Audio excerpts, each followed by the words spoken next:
हरे कृष्णा, आने वाला है कृष्ण भक्तों के लिए साल का सबसे बड़ा दिन यानी राधा अष्टमी का दिन, जब श्री कृष्ण की शक्ति उनकी प्रिय राधा रानी का अवतार इस धरती पर हुआ था।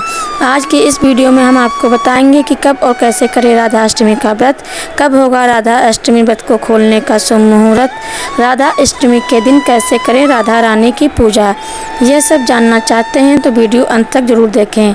राधा कृष्ण जिनके इष्ट देव हैं उन्हें राधा अष्टमी का व्रत अवश्य करना चाहिए, क्योंकि यह व्रत सर्वश्रेष्ठ है। 1000 एकादशी व्रतों को करने का फल एक राधा अष्टमी व्रत करने से मिल जाता है। श्री राधा जी सर्व तीर्थमय एवं ऐश्वर्यमय हैं। इनके भक्तों के घर में सदा ही लक्ष्मी जी का वास रहता है। जो भक्त ये व्रत करते हैं उन्हें साधकों की सभी मनोकामनाएं पूरी होती हैं और मनुष्य को सभी सुखों की प्राप्ति होती है। इस दिन राधा जी से मांगी गई हर इच्छा भी पूरी होती है। जो मनुष्य श्री राधा जी के नाम मंत्र का स्मरण एवं जाप करते हैं वह धर्मार्थ बनते हैं। उससे महालक्ष्मी की कृपा से धन की प्राप्ति होती है और मोक्ष की इच्छा रखने वालों को मोक्ष मिलता है। राधा जी की पूजा के बिना श्री कृष्ण की पूजा अधूरी रहती है। एक बार देवर्षि नारद ने भगवान सदाशिव से चरणों में प्रणाम करके पूछा कि श्री राधा देवी लक्ष्मी देव, पत्नी महालक्ष्मी सरस्वती, अंतरंग विद्या वैष्णवी, मूल प्रकृति, वेद कन्या, मुनि कन्या आदि में से कौन है।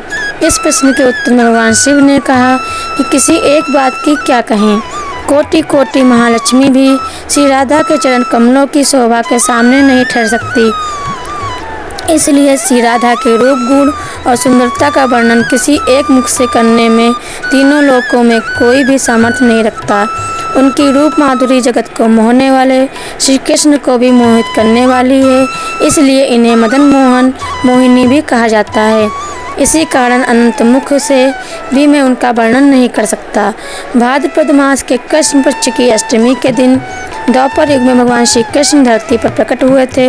उसी प्रकार भाद्रपद मास के शुक्ल पक्ष की अष्टमी के दिन द्वापर युग में श्री कृष्ण की श्री राधा गोलोक वृंदावन धाम से धरती पर प्रकट हुई थीं, क्योंकि श्री राधा ही श्री कृष्ण की शक्ति हैं और बिना श्री राधा के गोविंद पृथ्वी पर अपनी अवतार लीला नहीं कर सकते थे।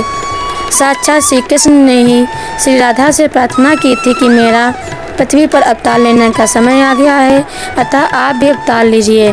तब श्री राधा से पहले पूरा गोलोक वृंदावन एक अलग स्वरूप में धरती पर प्रकट हुआ था, क्योंकि जहाँ वृंदावन नहीं, जहाँ गोवर्धन नहीं, जहाँ यमुना नहीं, वहाँ राधा रानी अवतार नहीं लेती।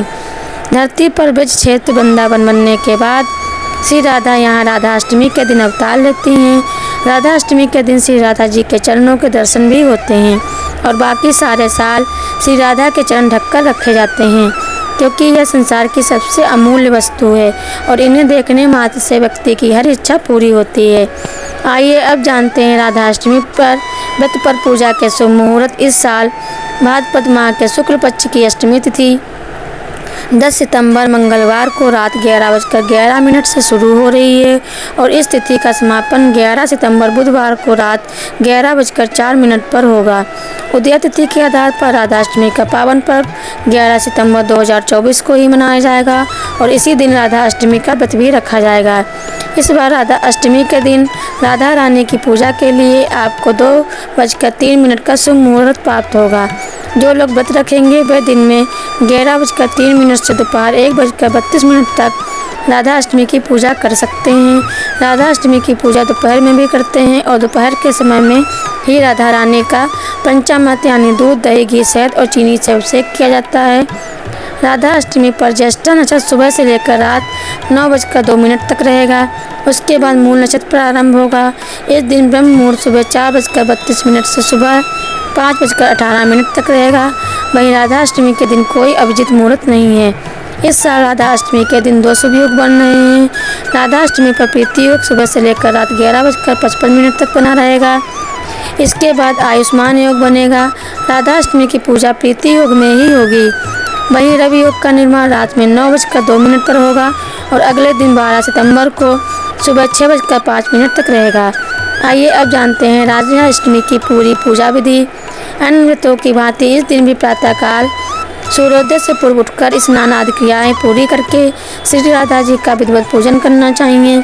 इस दिन श्री राधा कृष्ण के मंदिर में ध्वजा, पुष्पमाला, वस्त्र, पताका, तोरण, फूल और विभिन्न प्रकार के मिष्ठान एवं फलों से श्री राधा जी की स्तुति करनी चाहिए।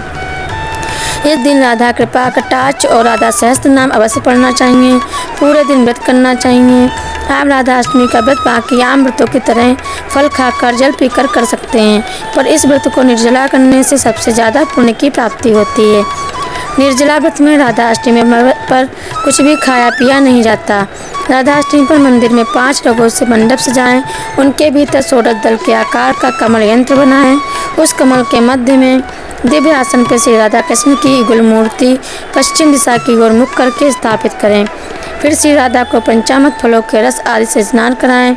इसके बाद राधा रानी को नीले रंग के वस्त्रों और आभूषणों से श्रृंगार करें। इस दिन राधा रानी को उनके प्रिय पकवानों जैसे दही, अरबी, कढ़ी, खीर आदि का भोग लगाएं। फिर राधा रानी की आरती करें और राधा अष्टमी व्रत की कथा सुनें। इसे सुनने या पढ़े बिना राधा अष्टमी का व्रत पूरा नहीं होता। राधा अष्टमी की पूरी कथा हमारे चैनल पर श्री राधा अष्टमी के दिन डाली जाएगी। आप उसे अवश्य सुनें। पूरी श्रद्धा से राधा रानी के लिए व्रत करने का संकल्प लें और पूरे दिन ज़्यादा से ज़्यादा कृष्ण नाम का जाप करें, क्योंकि राधा रानी को कृष्ण नाम ही प्रिय है और कृष्ण नाम से ही श्री राधा को प्रसन्नता मिलती है। राधा अष्टमी के दिन राधा रानी कोई उपहार अवश्य प्राप्त करती हैं, इसलिए उन्हें कोई उपहार अवश्य दें। राधा रानी को पायल बहुत प्रिय है, तो इसी दिन श्री राधा जी को पायल चढ़ाना अत्यंत शुभ होगा। साथ ही इस दिन श्री राधा को 16 श्रृंगार चढ़ाना भी बहुत शुभ होता है। राधा अष्टमी के व्रत में कोशिश करें कि आप रात में भी जागरण करें और कम से कम सोएं। राधा अष्टमी का व्रत आप अगले दिन सूर्योदय के बाद खोल सकते हैं। राधा अष्टमी का व्रत खोलने के लिए पहले राधा रानी की पूजा सुबह उठकर करें और उन्हें घर पर सात्विक तरीके से बिना प्याज लहसुन के बनाए गए भोजन का भोग लगाएं। यह भोग कैसे भी हो सकते हैं, मीठे या नमकीन। इस भोग को ही प्रसाद के रूप में खाकर आप अपना व्रत खोल लें। धन्यवाद। अगर आपको हमारा यह वीडियो पसंद आया है तो चैनल को सब्सक्राइब जरूर करें। धन्यवाद।